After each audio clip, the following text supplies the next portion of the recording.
మహిమ కలుగును గాక. హల్లెలూయా. ప్రభునందు ప్రియులారా, ప్రభువైన యేసయ్య దివ్య నామములో దేవుని పాద సన్నిధిలో కూడి ఉన్నటువంటి మీ అందరికీ హృదయపూర్వకమైన వందనాలు తెలియజేస్తూ దేవుని వాక్యం కొరకు ప్రేమతాన్ని ఆహ్వానిస్తున్నాను. వాక్యం చాలా ఆశ చదవడానికి, కానీ ఒకటి కాదు రెండు కాదు, ఎక్కువైతే ఇష్టం, మంచిది. కానీ కొన్ని ప్రసంగ శాస్త్రంలో కొన్ని పద్ధతులు ఉంటాయి.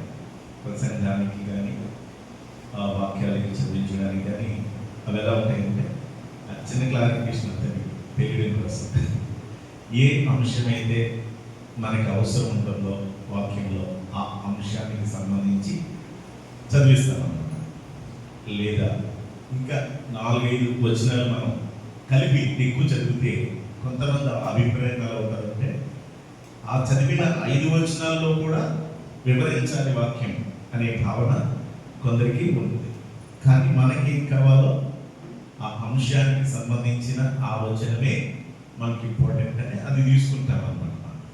కాబట్టి అలా ఒక్కొక్క వచనాలు ఆ అంశాన్ని బట్టి ఇవ్వడం జరుగుతుంది. కాబట్టి చదవాలనుకున్న ఆశ కలిగిన వారు అంటే అడగని పర్లేదు, ఇంకా 2-3 వచనాలు కలిపేసి ఇస్తారు ప్రశ్న. కాబట్టి చక్కగా ఆశ కలిగిన వారు ఇంకా చాలా మంది ఉన్నారు చదవగలిగిన వాళ్ళు. మరి మీరు అడగండి ప్రెసిడెంట్ గారిని, అయ్యా నేను చదువుతాను నాకు కూడా ఇవ్వండి అని అడిగితే తప్పకుండా ఇస్తారు. కాబట్టి చేయొద్దండి, పర్వాలేదు. ప్రార్థన చేస్తాను అనుకున్న వాళ్ళు కూడా చేయొద్దండి. మరి ఇదే మంచి అవకాశం మనకి, మిగిలిన మళ్ళీ తర్వాత మళ్ళీ రాదు కదండి. కాబట్టి గమనించండి. రైట్, ఈరోజు వాక్యం అంశం ఏంటంటే పానార్పణము. మనం చాలా ప్రత్యేకంగా ఈ అంశంలో ప్రాముఖ్యమైన విషయాన్ని మనం చూడగలం. మనం ఎన్ని అర్పణలను చూసుకున్నామండి? యాక్చువల్గా అర్పణలో 5 అని చెప్పుకున్నాం. 1 సమాధాన బలి, పాప పరిహారార్థ బలి, అపరాధ పరిహారార్థ బలి, దహన బలి, తర్వాత నైవేద్యం, ఇవన్నీ చెప్పుకున్నాం. అయితే ఇక్కడ మనం గమనిస్తున్నప్పుడు ఇక్కడ పానార్పణము అనేటటువంటి మాట మనకి కనిపిస్తూ ఉంది. పానార్పణం ఇది ఎలా ఉంటుంది అన్నది మనం వాక్యంలో గమనించగలం. ఆదికాండము 35వ అధ్యాయంలో మనము చదువుతున్నప్పుడు ఈ ఆదికాండం 35వ అధ్యాయంలో యాకోబు ఆయన దర్శనములో అక్కడ దేవుని యొక్క దేవుని చూస్తూ ఆయన యొక్క శక్తి కలిగినటువంటి కార్యాలను చూస్తున్నాడు. అక్కడ దేవుడు కూడా తనను ఆశీర్వదించినట్లుగా, తనకి వాగ్దానం చేసినట్లుగా, దేవుడు అతనితో మాట్లాడినట్లుగా అక్కడ మనము చూడగలం. దేవుని యొక్క దర్శనాన్ని పొందుకున్న తర్వాత ఆ చోటికి అతడు 13-14 వచనంలో మనం ఒకసారి జ్ఞాపకం చేసుకుందాం. ఆయన తనతో మాట్లాడిన చోట యాకోబు ఒక స్తంభము అనగా రాతి స్తంభము కట్టించి దాని మీద పానార్పణము చేసి నూనెయు దాని మీద పోసెను. చాలండి. ఇక్కడ మొదటిగా ఈ పానార్పణము చేసినటువంటి వ్యక్తి యాకోబు అనేది మనం గమనిస్తున్నాం. అంటే ఈ అర్పణలలో మనము అర్పణలు అర్పిస్తున్నప్పుడు మనం బలులను ఇచ్చి అర్పణలు అర్పించినట్లుగా మనం గమనిస్తున్నాం. కానీ ఇక్కడ అతడు ఏం చేశాడట? అతడు ఒక స్తంభాన్ని అక్కడ కట్టించి, రాతి స్తంభాన్ని కట్టించి దాని మీద పానార్పణము చేసి నూనెయు దాని మీద పోస్తున్నాడు. అక్కడ ఒక ప్రత్యేకత అనేది మనకి కనిపిస్తూ ఉంది. ఈ పానార్పణము అనేటటువంటిది ఏ విధంగా ఉంటుంది అనేది నిర్గమకాండము 29వ అధ్యాయము 29వ అధ్యాయం 40వ వచనం చదువుకుందాం. నిర్గమకాండము 29వ అధ్యాయము 40వ వచనం. ముప్పావు నూనెతో కలిపిన 10వ వంతు పిండిని పానీయార్పణముగా ముప్పావు ద్రాక్షరసమును 30 ద్రాక్షరసమును మొదటి గొర్రె పిల్లతో అర్పింపవలెను. సాయంకాలమందు రెండవ గొర్రె పిల్లను అర్పింపవలెను. చాలండి. ఇక్కడ ఈ పానీయార్పణము అనేది ఏమిటి అని మనం గమనిస్తున్నాం. పానీయం అనేది నీరు అనేది అక్కడ మనం గుర్తొస్తుంది. అంటే ఇక్కడ ఏమని దేవుడు కోరుతూ ఉన్నాడు, అక్కడ మనం ఆ దేవుడికి ఆ బలిని అర్పించినప్పుడు ఉదయము సాయంకాలం కూడా అక్కడ ఒక గొర్రె పిల్లను అక్కడ అర్పించాలి. ఆ గొర్రె పిల్లతో కలిసి ఏం చేయాలట, ముప్పావు ద్రాక్ష రసము అక్కడ పానీయార్పణగా అర్పించాలని మనం చూస్తున్నాం. అంటే ఈ యొక్క ద్రాక్ష రసము అనేది అర్పించుట ద్వారా అది పానీయార్పణం అవుతుంది. గమనించండి, ఆ పానీయార్పణము అనేది ఒక ద్రాక్ష రసము అర్పించుట ద్వారా, అంటే బలిని ఇచ్చినప్పుడు ఆ యొక్క గొర్రె పిల్లతో కలిసి ప్రియులారా అక్కడ ఈ ద్రాక్ష రసము అనేది అక్కడ పోసినప్పుడు అదేమవుతుంది అంటే ఇంపైనటువంటి ఒక గొప్ప సువాసనగా వెదజల్లుతుంది. ఇంపైన సువాసన.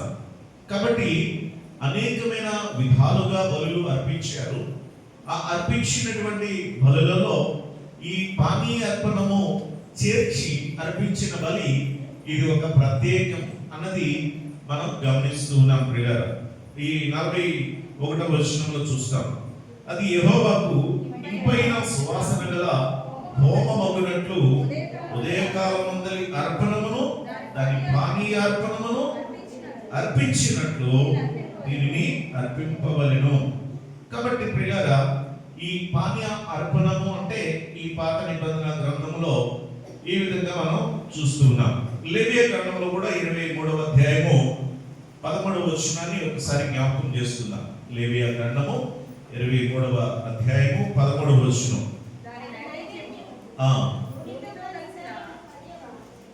12వ వచనం నుండి, మీరు ఆ పనను అర్పించు దినమున నిర్దోషమైన ఏడాది పొట్టేలును యెహోవాకు దహన బలిగా అర్పింపవలెను. దాని నైవేద్యము నూనెతో కలిసిన 2 10వ వంతుల గోధుమ పిండి, అది యెహోవాకు ఇంపైన సువాసన గల హోమము. దాని పానార్పణము ముప్పావు ద్రాక్షరసం. అక్కడ బలిని అర్పించేటప్పుడు దేనిని అర్పిస్తున్నారు? నిర్గమనం 29లో చదువుకున్నాం. అక్కడేంటి, గొర్రె పిల్లను అర్పించినప్పుడు అక్కడ ఆ పానీయ అర్పణముగా ద్రాక్ష రసాన్ని చేర్చి అక్కడ అర్పించాలి. ఇక్కడ ఏ అర్పణ?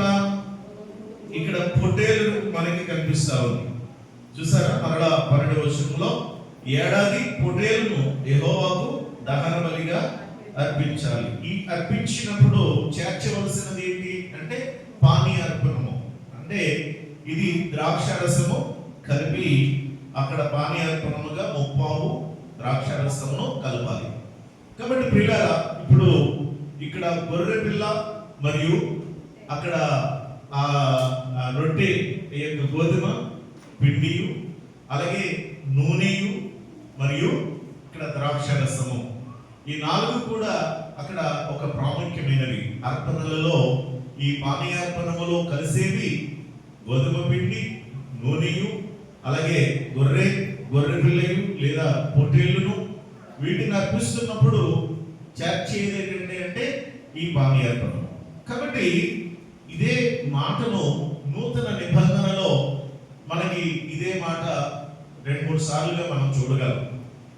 ఏ విధంగా అంటే ఇది ఎవరు ఈ మాటను ఉపయోగిస్తున్నారు అంటే పౌలు భక్తుడు ఈ మాటను జ్ఞాపకం చేస్తున్నాడు. కొరింథీయులకు రాసిన 2వ పత్రిక 12వ అధ్యాయము 15వ వచనాన్ని ఒకసారి చదువుకుందాం. 2వ పత్రిక 12వ అధ్యాయము 15వ వచనం. కాబట్టి నాకు కలిగిన యావత్తు మీ ఆత్మల కొరకు బహు సంతోషముతో వ్యయపరచుదును. నన్ను నేను వ్యయపరచుకుందును. నేను మిమ్మల్ని ఎంత ఎక్కువగా ప్రేమించుచున్నానో అంత తక్కువగా మీరు నన్ను ప్రేమితురా అని ఇక్కడ పౌలు భక్తులు జ్ఞాపకం చేస్తున్నాడు. సంఘానికి జ్ఞాపకం చేసే ఈ విషయం ఏంటి అంటే, ఇక్కడ దేవుని సంఘం కొరకు, ఆత్మల కొరకు, దేవుని యొక్క సంఘం కొరకు, ఆత్మల కొరకు పౌలు భక్తుడు తనను తాను ఏ విధంగా చేసుకుంటున్నాడు? తనను తాను ఏ విధంగా చేసుకుంటున్నాడు అంటే, చూడండి, ఆయన ఆత్మల కొరకు బహు సంతోషముగా వ్యయపరిచితను. ఏది వ్యయపరిచేది? ఏది అంటే తనకు కలిగిన యావత్తును, తనకు కలిగినటువంటిది యావత్తును కూడా దేవుని యొక్క సంఘము కొరకు, ఆత్మల రక్షణ కొరకు ఏం చేస్తున్నాడట? అమ్మా, వ్యయపరుస్తున్నాడు. అంటే దాని అర్థం ఏంటి? ఖర్చు చేస్తూ ఉన్నాడు. సంఘము కొరకు, ఆత్మల రక్షణ కొరకు అతడు వ్యయపరుస్తూ ఉన్నాడు, ఖర్చు చేస్తూ ఉన్నాడు అతను. అందుకనే ఈ మాటను జ్ఞాపకం చేస్తూ ఉన్నాడు. అలాగే తనకు కలిగినదే కాకుండా తను ఏం చేస్తున్నాడట? నన్నును నేను వ్యయపరచుకుందును, నన్నును నేను వ్యయపరచుకుందును. నేను మిమ్మల్ని ఎంత ఎక్కువగా ప్రేమించుచున్నానో అంటాడు. ఎంత చక్కని మాట గమనించాడు. ఒక పౌలు భక్తుడు తన పూర్వస్థితి ఏ విధంగా ఉంది మనకు తెలుసు. తను పూర్వము హింసకుడును, దోషకుడును, హానికరుడు. పూర్వం ఎప్పుడు? యేసుక్రీస్తు ప్రభుని ఎరుగక ముందు. ఇప్పుడు యేసు ప్రభుని ఎరిగిన తర్వాత, యేసుక్రీస్తు ప్రభుని నమ్మి, ప్రియులారా, ఆయనే నాకు జీవితం అనుకొని ప్రభువుని నమ్మి ఆయన ప్రభువులోకి వచ్చిన తర్వాత ఈ పౌలు భక్తుడు ఏం చేస్తున్నాడు అంటే, తనకు తాను తన జీవితాన్ని వ్యయపరుచుకుంటున్నాడు. తనకు తాను, అలాగే తనకు కలిగిన సమస్తాన్ని వ్యయపరుస్తున్నాడు. దేని కొరకు అంటే సంఘం కొరకు, ఆత్మల రక్షణ కొరకు, దేవుని కొరకు. కాబట్టి ఈ విషయము ఇది దేనికి సూచనగా ఉంది? తనను తాను వ్యయపరచుకోవడం, అలాగే తనకు ఉన్న యావత్తును వ్యయపరచడం దేనికి సూచన అంటే దీనిని పానార్పణము అని చెప్పుకుంటాం. ఇదే పానార్పణముగా ఈ మాటను మనం చెప్పుకుంటున్నాం. ఒకసారి చదివిన వాక్య భాగాన్ని ఫిలిప్పీ పత్రికలో 2వ అధ్యాయాన్ని మనం ఒకసారి జ్ఞాపకం చేసుకుందాం. 2వ అధ్యాయంలో ప్రియులారా 17వ వచనాన్ని ఒకసారి చదివి వినిపించండి. మరియు విశ్వాస యాగములోను దాని సంబంధమైన సేవలోను నేను పానార్పణముగా పోయబడినను నేను ఆనందించి మీ అందరితో కూడా సంతోషించును. చాలండి. ఇక్కడ సంఘానికి, ఫిలిప్పీ సంఘానికి పౌలు భక్తుడు చెప్పే మాట ఏంటి అని అంటే, ప్రియులారా, నిన్నటి దినాన్న ఒక అంశం మనం చెప్పుకున్నాం. ఏంటది? చెప్పండి, ఏంటది? యాగము అనే అంశం కోసం చెప్పుకున్నాం. యాగము అనేది ప్రియులారా మన యొక్క జీవితంలో కరిగిపోవడం, అలాగే దేవుని యొక్క మనలను మనము తగ్గించుకోవడం, మన జీవితాన్ని దేవునికి అర్పించుకోవడం అనేది ఒక యాగముగా మనం చెప్పుకున్నాం. అయితే ఇక్కడ గమనిస్తే విశ్వాస యాగము అనేటటువంటిది ఒకటి ఉంది. ఏ యాగం అండి? నిన్న చెప్పుకున్న వాటిలో స్తుతి యాగం ఉంది కదా, స్తుతి యాగం ఉంది. తర్వాత త్యాగం, అదే కృతజ్ఞతాస్తుతి యాగము. అలాగే తర్వాత త్యాగము. ఆ త్యాగము అనేటటువంటి విషయాన్ని కూడా మనం జ్ఞాపకం చేసుకున్నాం. అయితే ఇక్కడ విశ్వాస యాగము అని అంటాడు. విశ్వాసం కూడా ఎలాంటిదండి అంటే ఒక యాగముగా ఉండాలి. ఒక యాగముగా విశ్వాసమే క్రైస్తవుని జీవితానికి ప్రాముఖ్యమైనటువంటి భాగం. మనం బ్రతకాలన్నా, ఆత్మీయంగా మనము బ్రతకాలన్నా, ప్రియులారా క్రీస్తులో జీవించాలంటే విశ్వాసమే ఆధారం. అలాంటి విశ్వాసము ఒక యాగముతో పోల్చబడింది. ఈ విశ్వాసము కలిగినటువంటి వ్యక్తి దేవుని కోసం ఏదైనా త్యాగం చేస్తాడు. అర్థమవుతుంది కదమ్మా? దేవుని కోసం విశ్వాసం కలిగిన వ్యక్తి దేవుని కోసం ఏదైనా త్యాగం చేస్తాడు. యాగము అంటారు దాన్ని. త్యాగాన్ని చెప్పుకున్నా మనం నిన్నే. గుర్తుపెట్టుకోండి అమ్మా, గుర్తుపెట్టుకోండి. యాగము అంటే త్యాగము. విశ్వాసము కలిగిన వాడు దేవుని కొరకు ఏదైనా త్యాగం చేస్తాడు. తన పిల్లలనైనా త్యాగం చేస్తాడు, తనకున్న ఉద్యోగానైనా త్యాగం చేస్తాడు, తనకున్న ఆస్తినైనా త్యాగం చేస్తాడు, తనకి ఏది ఇష్టమో దాన్ని త్యాగం చేస్తాడు. దేవుని కంటే నాకు మరొకటి ఏది లేదు, ఆయనే అని ఆయనకు ప్రథమమైన స్థానాన్ని ఇస్తాడు. అలా ఇచ్చిన వారిలో మనకి ప్రథముడు ఎవరు? అబ్రహాం గారు. తన కుమారుడిని దేవుడు అడగగానే ఇచ్చేయడానికి సిద్ధపడిపోయాడు. కాబట్టి త్యాగం అనేది ప్రియులారా, అది దేవునికి ఇచ్చే విషయంలో ప్రతి విషయంలో కూడా మనం ఉండాలి. అందుకనే పౌలు భక్తుడు అన్నాడు, నాకు కలిగిన యావత్తు నేను ఆత్మల రక్షణ కొరకు, ఆత్మల కొరకు వ్యయపరుషతను అంటాడు. ప్రియులారా, అది విశ్వాస యాగం. అది విశ్వాసము కలిగిన వారు దేవుని కొరకు ఏదైనా చేస్తారు, అది మర్చిపోకూడదు. దానికి ఉదాహరణగా హెబ్రీ పత్రిక 11వ అధ్యాయమే దానికి ఉదాహరణగా ఒక భక్తుల యొక్క లిస్ట్ పెట్టేశాడు. అందులో విశ్వాస యాగము కలిగిన వాళ్ళు ఉన్నారు. అందులో అంటే దేవుని మీద ఉన్న విశ్వాసంతో ఏం చేశారు? వాళ్ళంతా ఇచ్చిన వాళ్ళు ఇచ్చారు, కోల్పోయిన వాళ్ళు కోల్పోయారు. దేవునికి ఇవ్వాల్సింది ఇచ్చేసిన వాళ్ళు ఉన్నారు, కోల్పోయిన వాళ్ళు అనేక మంది కోల్పోయారు. ప్రియ దేవుని బిడ్డలారా, విశ్వాస యాగము ఎలా ఉంటుంది అనేది ఇక్కడ జ్ఞాపకం చేస్తున్నాడు. ప్రియులారా గమనించండి, 11వ అధ్యాయంలో విశ్వాసమును బట్టి హేబేలు ఏం చేశాడు? దేవునికి శ్రేష్టమైనటువంటి బలిని అర్పించాడు. విశ్వాసమును బట్టి, దానిని బట్టి ప్రియ దేవుని బిడ్డలారా, తర్వాత విశ్వాసమును బట్టి హానోకు ఏం చేశాడు? మరణము చూడకుండా 300 ఏళ్ళు దేవునితో నడిచాడు. మరణము చూడకుండా కొనిపోబడ్డాడు విశ్వాసమును బట్టి. ఇది గుర్తుపెట్టుకోండి ప్రతి ఒక్కరు కూడా. విశ్వాస యాగము అంటే విశ్వాసమును బట్టి శ్రేష్టమైనది దేవునికి ఇచ్చాడు. విశ్వాస యాగము అంటే విశ్వాసమును బట్టి దేవునితో చనిపోయే వరకు నడిచాడు, వెనుదిరగలేదు.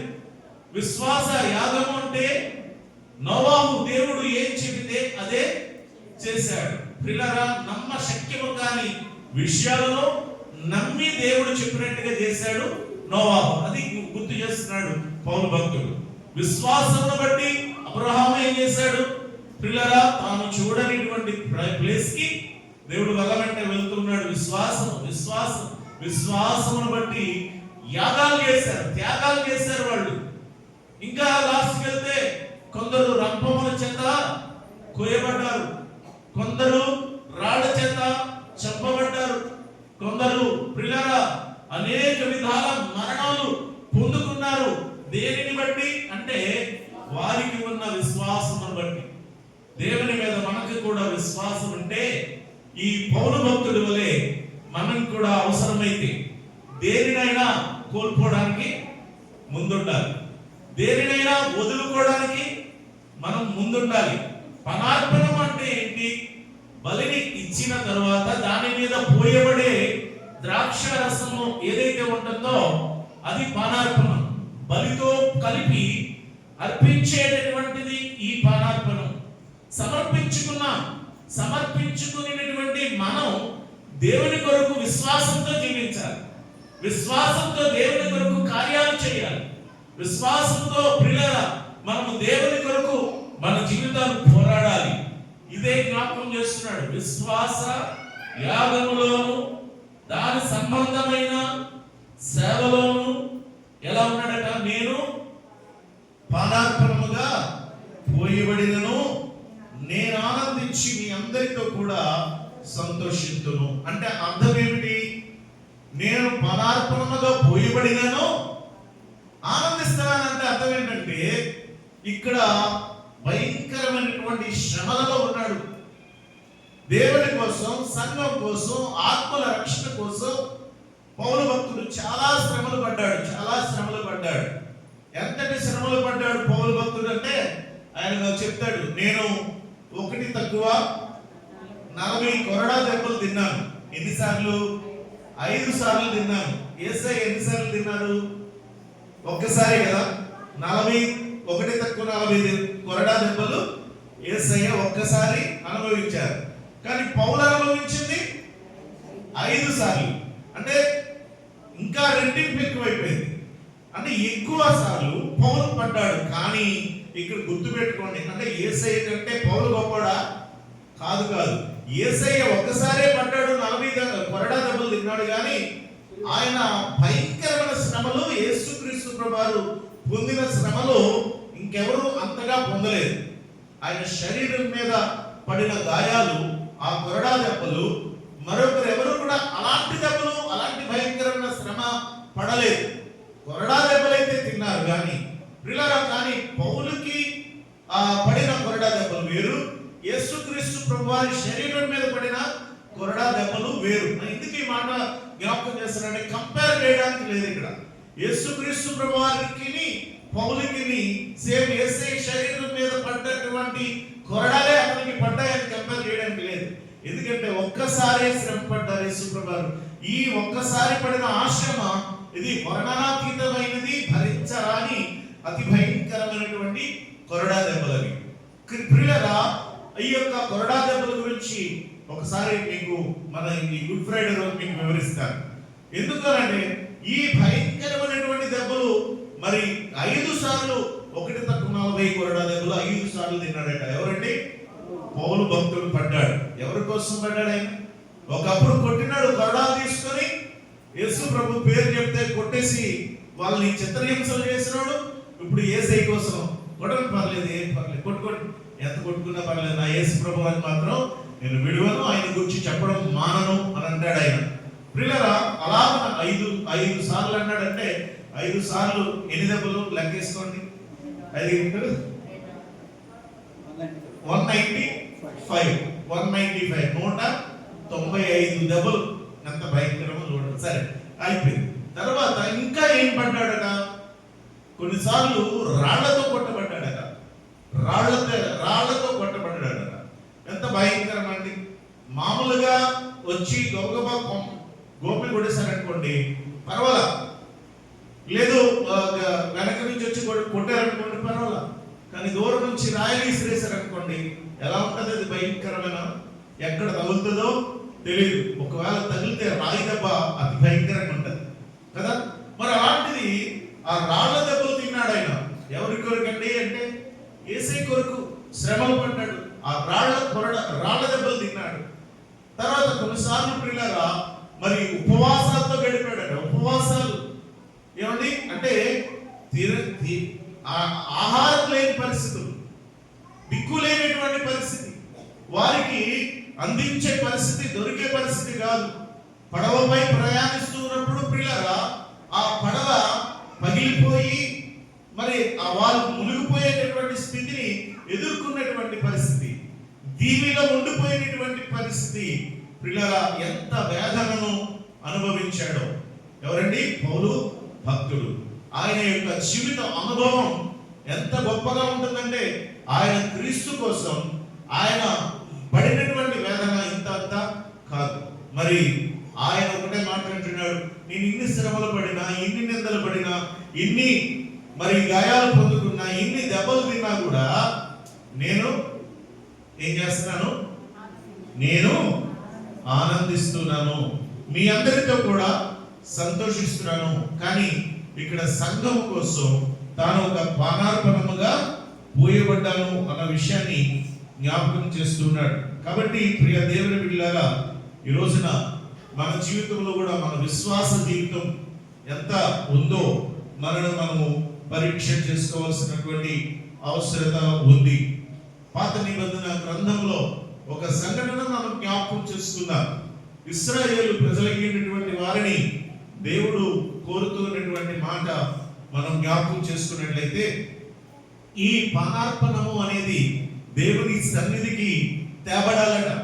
పానార్పణము అనేది దేవుని సన్నిధికి తేబడాలి. అది తేబడకుండా ఆటంకపరచబడిందట. దాని యొక్క వాల్యూ ఎంత ఉందో దాని గురించి యోవేలు గ్రంథంలో మొదటి అధ్యాయంలో మనం చూడగలం. మొదటి 2 అధ్యాయాలు చూస్తాం. ఈ పానార్పణం యొక్క విలువ ఎంత గొప్పదో ఒకసారి మనం చదువుకుందాం పిల్లరా. అది యోవేలు గ్రంథం 1వ అధ్యాయం 9వ వచనం చూడండి. నైవేద్యమును పానార్పణమును యెహోవా మందిరములోనికి రాకుండా నిలిచిపోయింది. కాబట్టి యెహోవాకు పరిచర్య చేయు యాజకులు అంగలార్చుచున్నారు. చాలండి పిల్లరా, గమనిస్తున్నారా? యాజకులు ఏం చేస్తున్నారట? అమ్మా, యాజకులు ఏం చేస్తున్నారు? అంగలారుస్తున్నారట. అంగలార్పు అంటే ఎలా ఉంటది? అంగలార్పు అంటే చాలా వేదనతో కూడిన ఆ కేకలు విడుతూ ఎంతో బాధతో పిల్లరా మొరపెట్టుకునేటటువంటి పరిస్థితి. అలాంటి వేదనతో ఉన్నారట. ఎవరండి చెప్పండి? యాజకులు. యాజకులు ఎందుకు అలా ఉండాలి? వాళ్ళ సేఫ్ కోసమా, వాళ్ళ అవసరం కోసమా యాజకులు? ఏమండి, దేవుని సన్నిధికి ఏం తేకుండా ఆటంకపరచబడిందట? నైవేద్యమును పానార్పణము యెహోవా మందిరములోకి రాకుండా నిలిచిపోయింది. కానీ ఇక్కడ యాజకులు నాకెందుకులే నిలిచిపోయినప్పుడు అని వెళ్ళిపోకుండా యాజకులు చేసే పని ఏంటంటే అంగలారుస్తున్నారు. నిలిచిపోయినందుకు అంగలారుస్తున్నారు. అంటే దాని వాల్యూ ఎంత ఇంపార్టెంట్. నిత్యం దేవుని సన్నిధిలో ఈ పానార్పణము అనేది, నైవేద్యము అనేది అర్పింపబడట ప్రాముఖ్యమైనదని జ్ఞాపకం చేస్తున్నాడు. అదే రీతిగా పిల్లల 13వ వచనాన్ని కూడా ఒకసారి జ్ఞాపకం చేసుకుందాం. యాజకులారా, గోనె పట్ట కట్టుకొని అంగలార్చుడి, బలిపీఠము వద్ద పరిచర్య చేయువారులారా రోదనము చేయుడి. నా దేవుని పరిచారకులారా, గోనె పట్ట వేసుకుని రాత్రంతా గడుపుడి. నైవేద్యమును పానార్పణమును మీ దేవుని మందిరానికి రాకుండా నిలిచిపోయింది. ఏంటండి చెప్పండి? నైవేద్యమును పానార్పణము రాకుండా నిలిచిపోయింది. కాబట్టి ఇప్పుడు ఏం చేయాలి? యాజకులు ఏం చేస్తున్నారు? అమ్మా చెప్పాలి. అంగలారుస్తున్నారు. ఇప్పుడు పరిచారకులు ఏం చేయాలి? యాజకులు ఏం చేయాలి? అంగలార్చుడి, బలిపీఠము దగ్గర పరిచర్య చేయువారులారా రోదనము చేయండి, గోనె బట్ట కట్టుకొని రాత్రంతా గడపండి. అంటే ఇప్పుడు దేవుని సన్నిధికి పానార్పణముగా మరి తీసుకుని రాబడుతున్నది ఎంత ప్రాముఖ్యమో మనము గమనిస్తున్నాం. అదే రీతిగా ప్రియులారా, మన జీవితంలో మనము కూడా దేవుని కొరకు, ప్రియులారా, దేవుని యొక్క సన్నిధి కొరకు నిత్యము కూడా పానార్పణముగా మనము కూడా పోయబడే వారముగా ఉండాలి. దేవుని కొరకు, దేవుని యొక్క సన్నిధిలో నిత్యము మనం కూడా ఒక పానార్పణముగా పోయబడాలి. రాకపోతే సేవకులు అంగలారుస్తున్నారు. అది రాకుండా నిలిచిపోవడాన్ని బట్టి సేవకులు పిల్లరా రోదన చెందుతున్నారు. అది రాకుండా నిలిచిపోతే ఆ యొక్క పరిచారకులు ఏం చేస్తున్నారట? గోనె పట్ట కట్టుకొని వారు వేదన చెందుతున్నారు. అంటే దేవునికి స్తుతి చెల్లించకపోతే, దేవునికి ప్రార్థించకపోతే, దేవుని ఆరాధించకపోతే, దేవునికి ఇవ్వవలసినది ఇవ్వకపోతే, ప్రియులారా అక్కడ దేవుని పని సరిగా జరగకపోతే ఆ పనిలో ప్రియులారా దేవుని యొక్క బిడ్డలుగా, దేవుని యొక్క సేవకులుగా వారు ఎంతో కృంగిపోతున్నారు, ఎంతో బాధతో ఉన్నారు అన్నది మనం ఎప్పటికీ కూడా జ్ఞాపకం చేసుకోవాలి. కాబట్టి ప్రియులారా, పానార్పణము అంటే దేవుని కొరకు మన జీవితాలను ప్రియులారా సమర్పించి మనము దేవుని కొరకు ఏదైనా సరే కోల్పోవడానికి ఇష్టపడాలి. దేవుని కొరకు కష్టపడాలి. దేవుని కొరకు సమస్తాన్ని ప్రియులారా మనము ఇచ్చేవారముగా ఉండాలి. అదే పానార్పణము. అలాగా భక్తులైన వారు మరి మన కొరకు ప్రియులారా ఒక సాక్షిగా వాళ్ళు నిలబడ్డారు. వారి యొక్క జీవితాలు సమర్పించుకొని ప్రభువు కోసం వారి త్యాగాలు చేసి ప్రియులారా వారి యొక్క మరి కుటుంబాలను వారి యొక్క జీవితాలన్నింటినీ కూడా త్యాగాలు చేసి మరి వారు మనందరికీ కూడా ఒక మాదిరిగా నిలిచారు వాళ్ళంతా కూడా కదా. బాప్టిస్ట్ గురించి మనం అదే చెప్పుకుంటున్నాం. బాప్టిస్ట్ యొక్క మిషన్ యొక్క సేవకులు ఏమండి, మన మిషనరీస్ అందరూ కూడా అలాగనే తమ దేశాన్ని విడిచిపెట్టి మన దేశానికి వచ్చి వాళ్ళు దేనికి వచ్చారండి అంటే దేనికి వచ్చారు? కెనడియన్. మన మిషన్ పేరు తెలుసా? మనది సిబిసిఎంసి అంటాం. సిబిసిఎంసి కెనడియన్ బాప్టిస్ట్ మిషన్ కదా మనది. Canadian CBM, Canadian Baptist machine. Canada నుంచి వచ్చిన దొరలు బ్రిటిష్ వాళ్ళు ఎక్కడి నుంచి వచ్చారు? లండన్ నుంచి వచ్చారు. ఇంగ్లాండ్ నుంచి లండన్ నుంచి వచ్చారు కదా.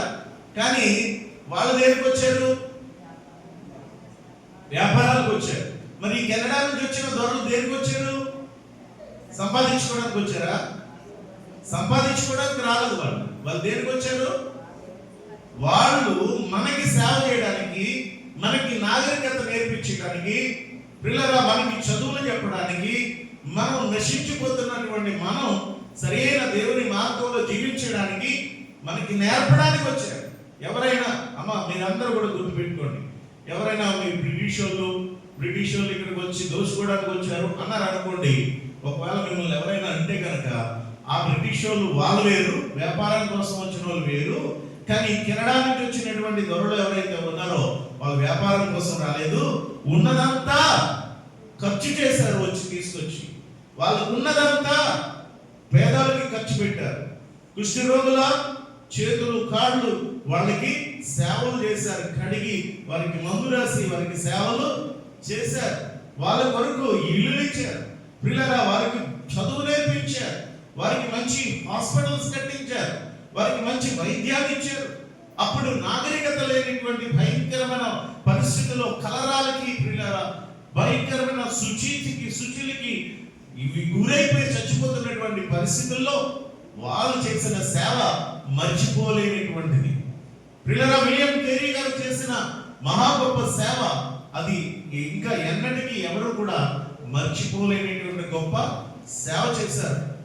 మరి భర్త చనిపోతే భార్యను కూడా సజీవంగా తనతో పాటు చంపేయాలి అనేటటువంటి ఒక విధానం ఉంటే అది లేకుండా ఆ మరణ శిక్షను తప్పించినటువంటి ప్రథముడు ఎవరయ్యా అంటే విలియం కేరీ గారు.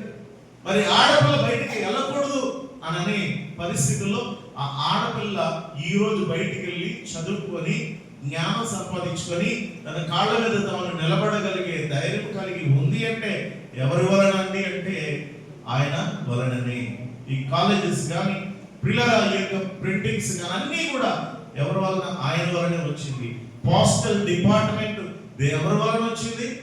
ఆయన వలననే వచ్చింది పోస్టల్ డిపార్ట్మెంట్. ఇప్పుడంటే అందరికీ ఒక కమ్యూనికేషన్ ఎక్కువైపోయి ఏమండి టెక్నాలజీ ఎక్కువైపోయి అది అప్పట్లో ఏదంటే మనకి ఫోన్లు కూడా రింగ్ ఫోన్లు కూడా లేనప్పుడు ఏదమ్మా టెలిగ్రామ్ చచ్చిపోయాడంటే ఈ టెలిగ్రామ్ వెళ్ళేసరికి 3 రోజులు 4 రోజులు పట్టేసేది. ఈ లోపు బాడీని ఐస్ గడ్డలో పెట్టేసి ఉంచేవాళ్ళం. లేదు అనుకుంటే చేసేసేవాళ్ళు. అవి వచ్చేసరికి దూరంలో ఉంటే టైం పట్టేది. అలాగా ఏదైనా ఉంది అంటే టెలిగ్రామ్. మరి అది లేనప్పుడు ఏంటి పరిస్థితి? ఇలాగ మనం ఆలోచన చేసుకుంటే మన దేశానికి సేవ చేయడానికి వచ్చారు. వారి భార్యను కోల్పోయాడు. ఆయన తన కుమారులను కోల్పోయాడు. విలియం కేరీ గారు ఆయనే కాదు మన దేశానికి పిల్లల చేసినటువంటి సేవ ఎంతో గొప్పది. వాళ్ళు త్యాగాలు చేశారు. వాళ్ళ జీవితాలు త్యాగం చేశారు. ఎవరి కోసం? ఎవరి కోసం? మరి మనకున్న దాంట్లో మనం ఎవరికైనా మన పక్క వాళ్ళకి ఏమైనా మనం చేయగలుగుతున్నామా? ఒక స్వార్థ రూపంలో సాక్ష్య రూపంలోనే కాకుండా పిల్లల మనకు తోచిన మనం చేయగలిగిన సహాయాన్ని మనం పొరుగు వారికి ఎవరికైనా చేయగలుగుతున్నామా? సంఘంలో ఉన్న సభ్యులకి ఎవరికైనా మనం ఏమైనా సహాయం చేయగలుగుతున్నామా? చేయగలిగి కూడా చేయలేకపోతున్నామా? ఒకసారి ఆలోచన చేసుకోండి. వారు తమ దేశాలను విడిచిపెట్టి ఇక్కడికి వచ్చారంటే కేవలం ఎవరి కొరకు అంటే దేవుని కొరకు, దేవుని యొక్క పిల్లల కొరకు, అంటే ప్రజల కొరకు వారు తమ జీవితాన్ని త్యాగము చేశారు. అంటే ఒక మాటలో చెప్పాలంటే వారందరూ కూడా హానియార్పణముగా అర్పింపబడ్డారు. వారందరూ కూడా తమకున్న సౌఖ్యాన్ని విడిచిపెట్టి, తమకున్నటువంటి పిల్లల క్షేమాన్ని, ఆశీర్వాదాలన్నింటినీ కూడా పక్కన పెట్టుకొని వారు వచ్చి వారి జీవితాలు, పిల్లలను త్యాగం చేశారంటే వారికంటే ఇంకా మిక్కిలి విలువైనటువంటి అర్పణముగా పోయబడిన వారు మరి ఎవరు కూడా లేరు. గ్రాహం స్టెయిన్స్ గారి గురించి తెలుసు. ఆయన కొడుకులిద్దరిని కలిపి ఈ భయంకరమైనటువంటి వ్యక్తులు ప్రియులారా, వాళ్ళు ఒరిస్సాలో కారులో పెట్టి సజీవ దహనం చేసేస్తే ప్రియులారా, వాళ్ళు ఏం తప్పు చేశారు? అలాంటి త్యాగాలు చేసినటువంటి మహానుభావులు. మన తెలుగు వాళ్ళ గురించి చెప్పుకుందాం. తెలుగు వాళ్ళు ఎంతో మంది వారు కూడా తమ జీవితాలని యేసయ్య కోసం త్యాగం చేశారు. ఇందులో మనకు తెలుసు, దేవుని కోసం పోరాడుతూ ప్రియులారా ఉన్నది ఉన్నట్టుగా సత్యాన్ని చెప్తున్నటువంటి మన సహోదరుడు మనకి తెలుసు కదా, ప్రవీణ్ పగడాల. ఆయన కూడా అలాగే, ఆయన జీవితం కూడా అలాగే ముందే చెప్పాడు, నన్ను చంపేస్తారు అంటనే ఉన్నాడు. అదే జరిగింది ప్రియులారా, హతసాక్షిగానే అయిపోయారు. ఎందుకు ఈ మాట చెప్తున్నానంటే దేవుని కొరకు, దేవుడే మన కొరకు ఆయన ప్రాణార్పణముగా పోయబడ్డాడు. తన ప్రాణాన్ని ఇచ్చేసినప్పుడు ఆయన కోసం మనం కూడా ఏం చేయాలండి? ప్రాణార్పణముగా పోయబడినట్లుగా దేనినైనా మనం దేవుని కొరకు వదులుకోవడానికి, దేనినైనా మనం దేవుని కొరకు ఇవ్వడానికి మనం సిద్ధంగా ఉండాలి. అలా ఉంటే మన విశ్వాసం బలంగా ఉంటది. మన విశ్వాసం బలంగా ఉంటే దేవునిలో మనం నిలవగలము, మనం దేవునిలో ముందుకి సాగగలం, దేవుని యొక్క రాజ్యంలో మనం చేరగలం. అంటే కృప మనందరికీ ప్రభు అనుగ్రహించి నడిపించి బలపరచును గాక. ప్రార్థన చేసుకుందాం. తనలో వచ్చి కళ్ళు మూసుకునండి. ప్రార్థనలో ఏకీభవించండి. పిల్లరా, వినిన మాటలు జ్ఞాపకం చేసుకుని ప్రార్థించుదాం. అవును ప్రభా, ఇదిగో తండ్రి పౌలు వలె, తండ్రి అబ్రహాము, ఇదిగో తండ్రి అలాగే నాన్న ఏ విధంగా అయితే తండ్రి నేను తమ జీవితాలను ప్రాణార్పణముగా పోయబడ్డారు, ఇది నేను కూడా నీకోసం నైనా ఇదిగో నా జీవితాన్ని త్యాగం చేస్తాను. ఇదిగో నైనా నీకోసం అవసరమైతే ఏదైనా నేను వదులుకుంటాను, ప్రాణార్పణముగా పోయబడతాను. ప్రార్థన చేద్దాం. పాస్టర్ ప్రార్థన చేస్తారు. ఏకీభవించుతారు. మహాపరిశుద్ధ ప్రేమ మా తండ్రి, కృప దేవ, దయగల మా ప్రభువా, నీకు వందనాలు, స్తుతులు, స్తోత్రములు తండ్రి. ఆయన గతించిన దినమంతే ప్రభా, నీ సజీవుని ప్రకటించాక నన్ను మమ్మల్ని భద్రపరిచి ఇలాగ నీ సన్నిధానంలో యొక్క శివ ధ్యాన కూటంలో చేరి నిన్ను స్తుతించు కనపరచుకు ఇచ్చిన భాగ్యాన్ని బట్టి స్తోత్రాలు. ఆయన ఇది నా ప్రభా, నీ దాసుని నిలబెట్టుకుని మీరు మాట్లాడే మాటను బట్టి స్తోత్రాలు. ఇదిగో తండ్రి ప్రభా, మీరు మా కొరకేనైనా ఆయన విడిచిపెట్టకూడని భాగ్యం ఎంచుకొని తండ్రి లోకంలోనికి ఆయన మానవ రూపుగా ఆయన తండ్రి మా కొరకే వచ్చిన ఆయన పానీయార్పణముగా ఆయన పోయబడ్డారు తండ్రి. అందుని బట్టి నీకు స్తోత్రాలు. నువ్వు మా కొరకు చేసిన త్యాగాన్ని బట్టి ఆయన నీవు మాకు ఇచ్చిన గొప్ప రక్షణ బట్టి, విమోచన బట్టి నీకు స్తోత్రాలు చెల్లిస్తున్నాం ప్రభా. ఇదిగో అయినా పౌరులైతే ప్రభా స్నేహం కొరకు నాయన పానీయార్పణముగా నైనా పోయబడ్డకు కూడా ఇష్టపడుతున్నాను అని సెలవిస్తూ ఉన్నాడు తండ్రి ప్రభా. నా తండ్రి మేము కూడా తండ్రి నాయన, నా తండ్రి ప్రభా నీ కొరకు నాయన పానీయార్పణముగా నైనా పోయబడటకు నాయన తండ్రి నీ కొరకు ఏదైనా మేము నాయన కోల్పోవటకు నాయన ఇష్టపడే వారముగా ఆ రీతిగా సమర్పణ కలిగి నీళ్ళ ముందు కొనసాగటకు సహాయం చేయండి నాయన. మా ముందు అనేక మంది తండ్రి పితరులైన వారు నా తండ్రి ప్రభా వారు చేసిన త్యాగాలు ప్రభా నాయన విశ్వాస యాగమును బట్టి నాయనా తండ్రి వారు చేసినటువంటి నాయన తండ్రి ఆ కార్యాలను బట్టి నాయనా తండ్రి మేము కూడా నాయన వారి వల్లే జీవించటకు తండ్రి విశ్వాసంలో బలపరచమని వేడుకుంటున్నాను. వీరిని మాట్లాడిన మా హృదయాల్లో ఫలింపచేయమని యేసు నామమున వేడుకుంటున్నాం తండ్రి.